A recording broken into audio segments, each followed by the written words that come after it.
Today I'd like to talk about the traffic patterns in Los Angeles and how to avoid traffic. And some of the ideas that you will hear in this video will apply to a lot of other metropolitan cities. In any city, wherever you go, you have to figure out where is the wealthiest part of town. What part of town do people have the highest dollar per hour income? And what part of town has the highest real estate value in terms of dollars per foot of living space? So if it's a 2-bedroom apartment, how many dollars a foot does a property cost to purchase or to lease? That is where the traffic goes. If you make a plot of these prices, people every morning commute from places that are cheaper. They commute all the way inwards, and they serve people who make money, people who are living in better locations. In fact, in real estate, they always talk about location, but they never define what a location is. Location is just really dollar per foot, because dollar per foot of living space is what determines what people are willing to pay, and that automatically defines all of the things that people care about in order to pay a higher amount of money. And of course, the saying goes that if you want to have a property that appreciates, buy it in a better location. It's better to live or lease in a place that is higher dollar per foot than lower dollar per foot, because there's more opportunities, there's more people with money, there's more jobs, there's more ideas. Clever people have migrated there. So in the morning, all you have is traffic. 8 in the morning, 7:30 in the morning in Los Angeles. Everyone's commuting to this part of Los Angeles. You could call it the west side, but the west side could be any of these areas. East of 405, west of 405, south of 10 even. Not south of 10 here so much. And Beverly Hills, Westwood, Brentwood, Santa Monica, a lot of traffic in the morning. If you want to know, if you're living in the low dollar per foot areas, in the morning you're going with the traffic. You're going to be in traffic commuting all the way to these areas, coming down from Palmdale and Lancaster, or even from the Valley. Now, Valley is another community, but it's really second rate or third rate compared to the west side. And of course, what brings all the people here is the good weather system, cooler temperatures, better air quality, ocean breeze, everything. In fact, most people who have been to Beverly Hills but have never actually lived there don't know that Beverly Hills has an amazing weather system. Of amazingly clean and cool air comes from the mountains, and this pocket has an amazing air quality, to the point that if you move out a mile or two out of Beverly Hills, the temperatures go up, and the sunsets and clouds are just amazingly beautiful in Beverly Hills area. Something people wouldn't know if they didn't live actually there to watch the whole thing. So its proximity to the main industry in Los Angeles is the Hollywood, basically, all the studios and so forth. But also people want to be closer to the mountains for cleaner air. People want to be closer to the water. So all these points are magnetic points. The water, clean air from the water, temperate climate. So people try to buy homes in this area, and everybody else who decides to have bigger homes at lower dollar per foot areas, every morning they have to go with the traffic to this part of town, and in the afternoon again with the traffic going back home. In fact, if you lived on the west side, in the morning for you to commute up or to commute out or south is very easy. You're going against traffic. The freeways are empty for you. And in the afternoon, if you're coming from the Valley or from Palmdale, let's say, or if you're coming down to the west side, again, you're going against traffic. You can go very fast. Even though it's rush hour, you're going against traffic. Everybody at 5 p.m. is going up, is going east, is going south, And that's the traffic pattern that you have. And you have that practically in a lot of cities. Most cities are like that. People conglomerate, people gather in the more expensive parts of town, and people who think like, oh no, I want to have a big home, I have to have my big yard, I want to have my own space, they opt for suburban areas that are out of town, and where you can buy more land, but they're lesser locations. That's a fact. And just understanding that fact, you could truly save a lot of money throughout your life, not just by saving time and traffic and gas, but also understanding that the real estate that you're going to be buying is going to have more appreciation down the line. Even if it's a tiny box that you bought someplace on the west side or in the high location areas, as opposed to buying and living in lower location areas. So anyway, so that is one pattern. Another pattern is that the best time to drive all over LA in any direction is Sunday morning all the way to 12, because a lot of people, I guess, do go to church.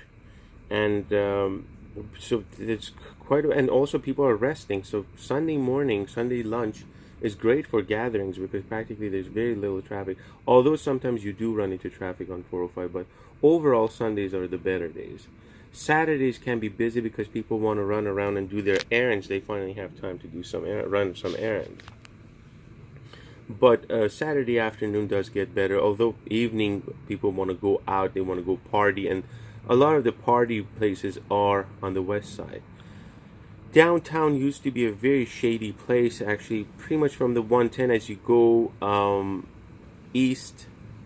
It gets worse and worse, but over the past 20 years they have really tried to improve downtown, but not so much on the east side. As you go block by block, you go this way, it just becomes crummier and crummier and poorer, to the point that you get to Lincoln Heights and Boyle Heights. That's where they shoot cops even. But they're beautiful neighborhoods, I must say. East LA is actually, the air is clean, the views are beautiful. Boyle Heights has clean air, shockingly. People just don't know that, actually. A lot of industrial stuff in the south. You really don't want to be south. The farther south, in fact, the farther southeast you go, the poorer and crummier it gets, sadly. So I'm not trying to put down any neighborhoods. I'm just trying to say that people should be conscious, and if they want to make life choices, what would be a better choice? And if you just had a temperature map of what's going on in LA, you could make better decisions. So yeah, downtown LA has revived in the past 15-20 years, but still most of the stuff is concentrated right close to the 110. The Japantown is nice. There's a few things.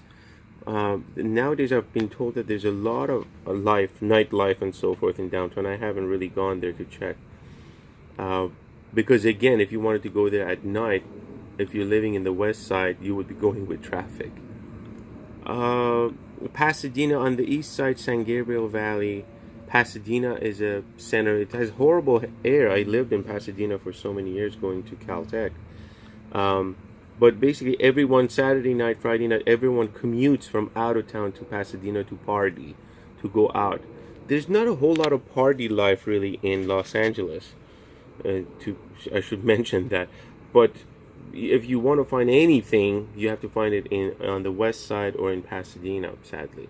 So the two main areas, the two mountain ranges, one is the San Gabriel Mountains, and the valley underneath it is the San Gabriel Valley, with a lot of Asian community nowadays. San Gabriel, city of San Gabriel, you want to buy Asian products, Chinese food or Chinese products. There's a lot of stuff in San Gabriel. And of course the other one is the San Fernando mountain range, and the valley is the valley above it is the San Fernando Valley, just north of the mountains are here, so the San Fernando Valley would be just south of 101 and up. A lot of flat land, not much water, bad air quality. Again, it's like a pocket. High temperatures. Woodland Hills is extremely hot. Chatsworth is hot. Chatsworth has high winds and so forth. So location, all of these factors, geographical points affect the location and the value and traffic and everything. And Palmdale, of course, up here, and then Lancaster, which is even farther, practically treated like boony towns. They do go up when the real estate market is really hot. They go up in values. But again, because of the gas prices, a lot of people don't want to drive that far. Jobs are down here. So a lot of these patterns that I mentioned exist all over the world, and I hope this video can help you make better decisions in life, and sooner than later realize that, you know what, it's better to have a tinier home in a better location than a huge home in a suburb, at least, unless you have the money and you want to have multiple homes, I don't know. But for most people, it is better to make decisions based understanding this sort of structure that is usually not spoken of.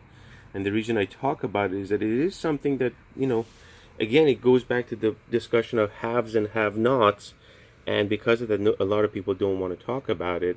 You don't hear it from other people, you know. But if you have a good friend or someone like me who's trying to communicate something very simple and help you in life, I hope you take this video as a tiny bit of guidance, not an elitist view of things. Anyways, Santa Monica is even divided to south of 10, north of 10. Even Santa Monica is divided block by block. As you go up, it becomes more expensive and more fancy. And again, there's more traffic down here because of the 10 bringing a lot of traffic. But block by block, the neighborhoods change. How close are you to the water? How far up are you?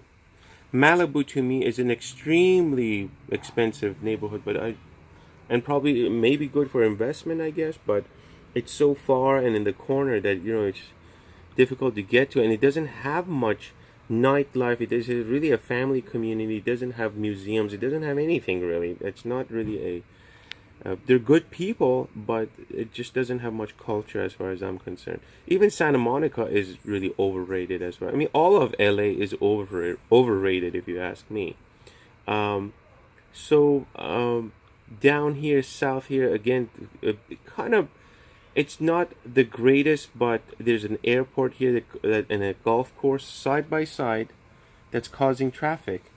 There's this airport, and there's a golf course, and there's only one street going down. So because a lot of the traffic is north-south, people are trying to get to Santa Monica to work, but that's where the jobs are. A lot of traffic. This thing is like a constriction. It becomes so clogged up because these two are like big blocks of cement on the road. And everyone's taking every residential street and everything to get up and down.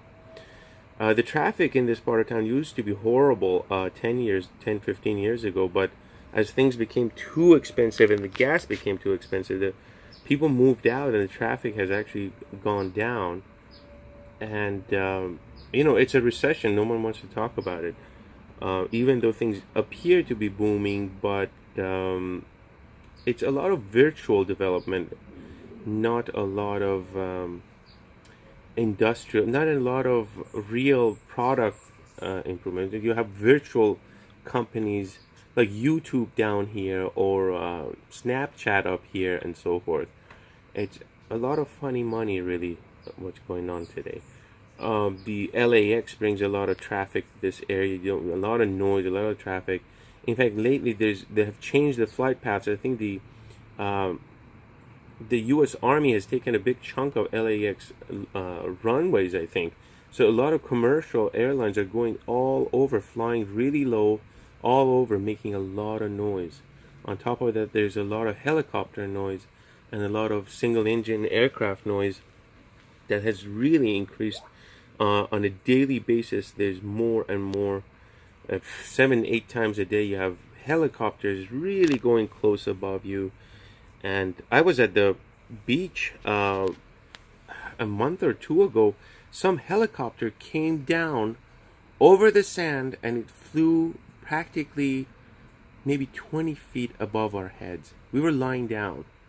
I mean, had it come down a little bit further, it would have hit a lifeguard cabin. It's insane how people are just quiet. People don't complain. The city, the government, they can do all kinds of things, and people just put up with it. The expectations are low in Los Angeles. That's why we don't have good restaurants anymore. Restaurant life has died. A lot of things, a lot of sophisticated things have died away, and pretty, it's a good place to invest, maybe if you wanted to invest, but it's not a good place to live. The weather, again, on the west side is good. I mean, geographically, it has certain goodies that you don't find in a lot of places on the planet. But overall, I mean, it's not a beautiful city. It's not a clean city. There's a lot of junk and trash on main streets. In boulevards, it's like somebody's left a couch for weeks. It's in the middle, in the divider of a main boulevard. Beverly Hills, extremely overrated. Extremely overrated. I should make a whole nother video about that.